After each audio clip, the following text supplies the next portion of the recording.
बीते लोकसभा सत्र में केंद्रीय गृह मंत्री अमित शाह द्वारा पेश और संयुक्त संसदीय समिति यानी जेपीसी में भेज दिए गए 130वें संविधान संशोधन बिल की जरूरत और विपक्षी पार्टियों की चिंता को रेखांकित करते हमारे समन्वय संपादक अभयानंद शुक्ल की समीक्षात्मक टिप्पणी। नमस्कार, मैं हूं अभयानंद शुक्ल और आप देख रहे हैं राष्ट्रीय प्रस्तावना न्यूज चैनल। आज चर्चा 130वें संविधान संशोधन को लेकर विपक्ष की परेशानी पर। दरअसल इस कानून को लाने की ज़रूरत इसलिए पड़ी ताकि लोग कानून में कमी का सहारा लेकर जेल से सरकार न चला पाएं, जैसा कि पिछले दिनों अरविंद केजरीवाल ने जेल में रहते हुए सरकार चलाई। हालांकि उसी समय झारखंड के मुख्यमंत्री हेमंत सोरेन का मामला भी था। हेमंत सोरेन पर भी आरोप लगे थे। ईडी ने उन्हें समन किया था तो उन्होंने बाकायदा इस्तीफा दिया और अपने एक साथी को मुख्यमंत्री बनाया और खुद जेल चले गए। और जब लौट के आए तो उन्होंने फिर सत्ता संभाल ली। इसलिए झारखंड मुक्ति मोर्चा ने तो अपने नैतिकता का मुजाहिरा कर दिया, लेकिन अरविंद केजरीवाल नहीं कर पाए। वे अंत तक सरकार चलाते रहे, जेल से ही फाइलें जेल में जाती रहीं और सरकार के काम होते रहे। हालांकि जब उनकी जमानत हुई तो सुप्रीम कोर्ट ने 2 प्रतिबंध लगाए थे। एक प्रतिबंध यह लगाया था कि आप सचिवालय नहीं जाएंगे और दूसरा प्रतिबंध यह लगाया था कि आप किसी फाइल पर साइन नहीं करेंगे। तो इसीलिए लौट के आने के बाद जब जमानत उनको मिल गई तो उन्होंने मजबूरीवश अपनी साथी आतिशी को मुख्यमंत्री बनाया और खुद यह बात कह के नैतिकता का लबादा ओढ़ने की कोशिश की कि अब मैं मुख्यमंत्री पद तभी स्वीकार करूंगा जब जनता मुझे जिताकर मेरे दाग साफ कर देगी। हालांकि दिल्ली की जनता ने ऐसा नहीं किया, उनकी पार्टी को हरा दिया और वहां पर भाजपा की सरकार बनवा दी और रेखा गुप्ता वहां की मुख्यमंत्री हो गई। तो ये तो रही यह कानून क्यों ज़रूरी है। दरअसल संविधान के निर्माताओं ने कभी यह सोचा ही नहीं था कि हमारे नेता इतने अनैतिक हो जाएंगे कि कानून में खामियों का, कानून में गैप का सहारा लेकर जेल से सरकार चलाने की सोचेंगे। हालांकि इसके पहले भी लोगों पर आरोप लगते रहे जो पदों पर आसीन लोग थे और वो कुर्सी छोड़ते रहे, चाहे वह गृह मंत्री अमित शाह हों। जब वो गुजरात के गृह मंत्री थे तो उन पर आरोप लगे थे तो उन्होंने समन मिलने के तत्काल बाद इस्तीफा दे दिया था। इसी प्रकार लाल कृष्ण आडवाणी थे। इसी प्रकार राजद के सुप्रीमो लालू प्रसाद यादव थे, उन्होंने भी समन मिलने के बाद इस्तीफा दिया था और अपनी पत्नी राबड़ी देवी को मुख्यमंत्री बनाया था। तो ऐसा नहीं है, लेकिन अरविंद केजरीवाल के मामले में ऐसा नहीं हुआ।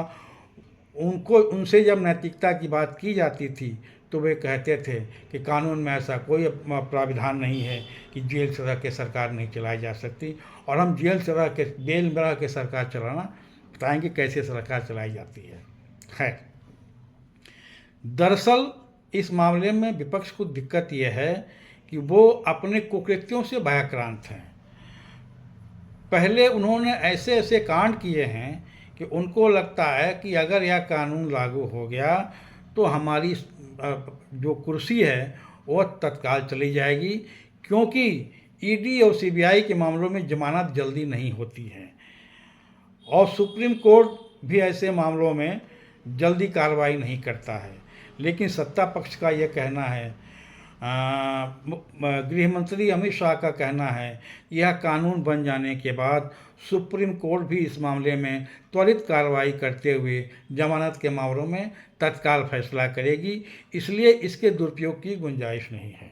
दूसरा यह है कि आपके पास और भी ऑप्शन हैं। सम्मन मिलते ही आप जो है अरेस्ट इससे ले सकते हैं, आप सम्मन मिलने के बाद रेगुलर जमानत ले सकते हैं, और अगर सुप्रीम कोर्ट को कानून को लगता है कि आपका अपराध इतना बड़ा है कि आपको जमानत नहीं मिलनी चाहिए, तो फिर तो आपको सत्ता में रहने का भी हक नहीं है, आपको कुर्सी पर बैठने का भी हक नहीं है।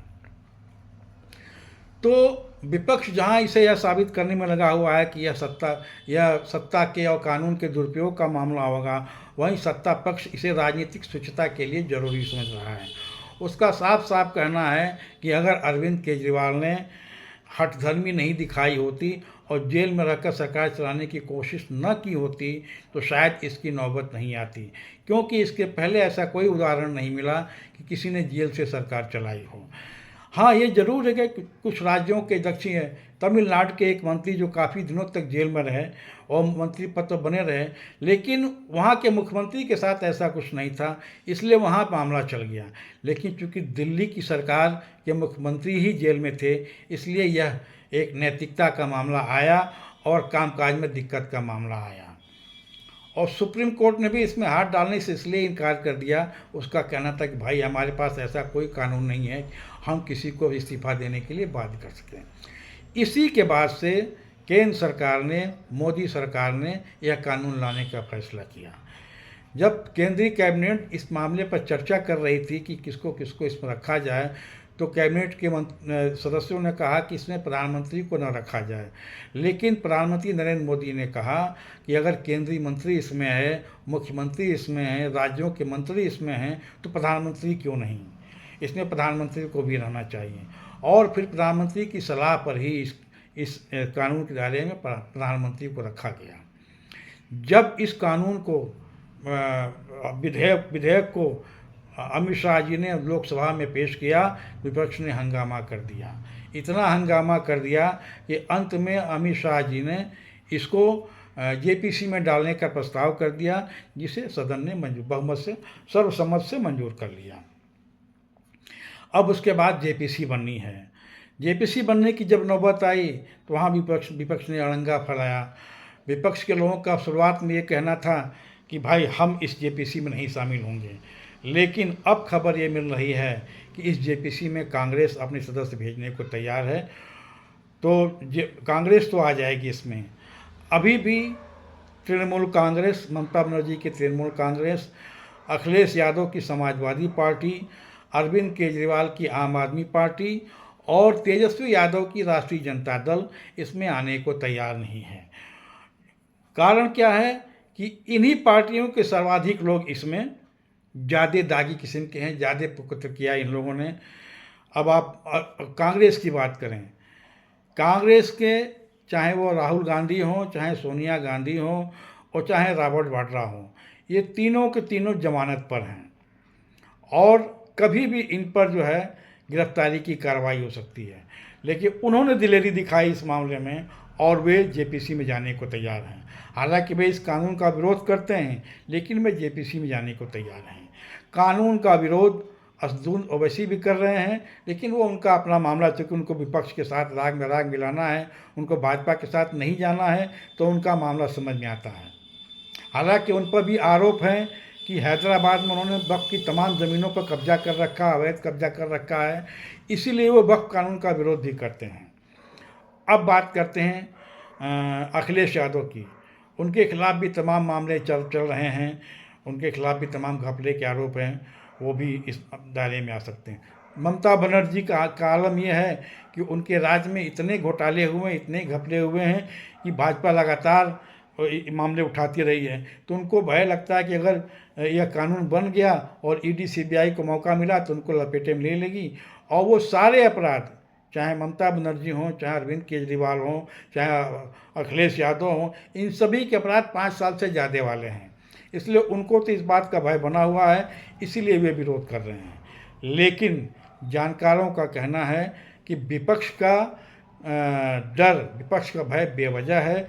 इस कानून में पर्याप्त व्यवस्था है, वह चाहे तो इसमें रिलीफ मिल सकता है अगर उन्होंने कोई बहुत बड़ा अपराध न किया हो। जानकार कहते हैं कि ईडी और सीबीआई पहले समन करती हैं। समन करने के बाद आप जब वहाँ पेश होते हैं तो प्रारंभिक पूछताछ होती है। हिरासत पर यह कानून लागू नहीं होगा। यह कानून गिरफ्तारी पर लागू होगा। जब आपको बाकायदा गिरफ्तार कर लिया जाएगा, उसके बाद से 30 दिन की व्यवस्था लागू होगी। तो जब आदमी आपको, कोई एजेंसी आपको समन करती है तो आप अरेस्ट इससे ले सकते हैं और औपचारिक गिरफ्तारी होती है, उसके 30 दिन के अंदर आप जमानत ले सकते हैं। तो ऑप्शन बहुत हैं, लेकिन कहते हैं चोर की दाढ़ी में तिनका। जिन्होंने अपराध किए हैं उन्हें इस बात की परेशानी है और वे इस बात से भयभीत हैं कि सरकार इसका दुरुपयोग कर सकती है। और सही भी है, अगर आपने गलत किया है और आप जेल में रह के सरकार चलाना चाहते हैं तो जेल में सरकार चलाने का मौका आपको नहीं दिया जा सकता। हमारे संविधान निर्माता भी यही चाहते थे कि राजनीतिक शुचिता बनी रहे और जेल से सरकार चलाने की नौबत ना आए, लेकिन अरविंद केजरीवाल ने ऐसा उदाहरण प्रस्तुत कर दिया है कि सरकार को एक कानून लाना पड़ा।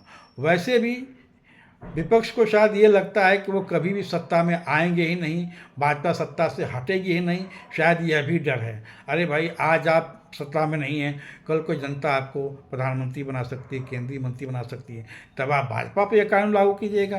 किसने रोका है आपको? लेकिन उनका भय, उनको ये लगता है कि भाजपा कभी सत्ता से बाहर जाएगी ही नहीं और हम कभी सत्ता में आएंगे ही नहीं, इसलिए इसके सारा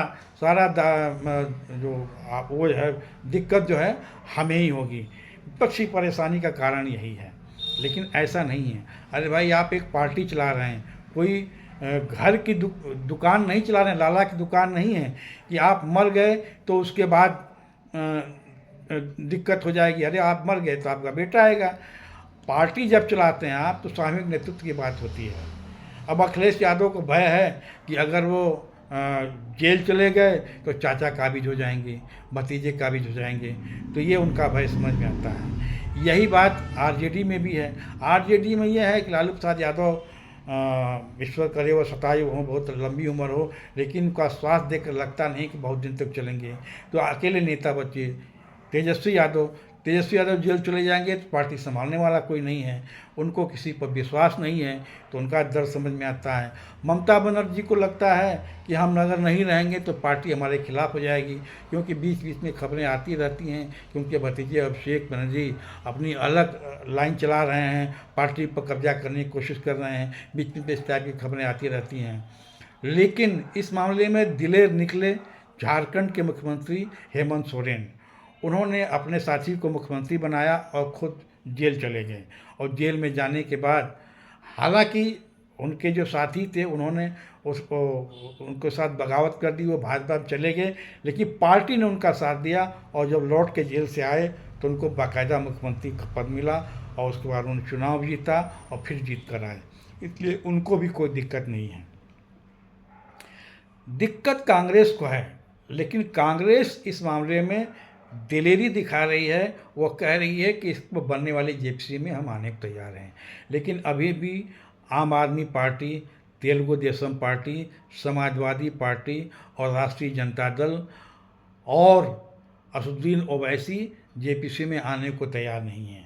अब जेपीसी जब बनेगी, तब देखा जाएगा क्या होगा, लेकिन यह कानून राजनीतिक शुचिता के लिए बहुत ज़रूरी है और इसको बन ही जाना चाहिए, क्योंकि जनमत यही कह रहा है। और चाहे प्रधानमंत्री हो और चाहे कोई हो, उसको कानून के दायरे में रहना ही चाहिए, उसको कानून के प्रति जवाबदेह होना ही चाहिए। यह देश के भविष्य के लिए ठीक है, राजनीतिक शुचिता के लिए ठीक है। तो आज के एपिसोड में इतना ही। कल फिर किसी नए विषय पर नई चर्चा के साथ उपस्थित होंगे। तब तक के लिए नमस्कार। आप देखते रहिए राष्ट्रीय प्रस्तावना। जय हिंद।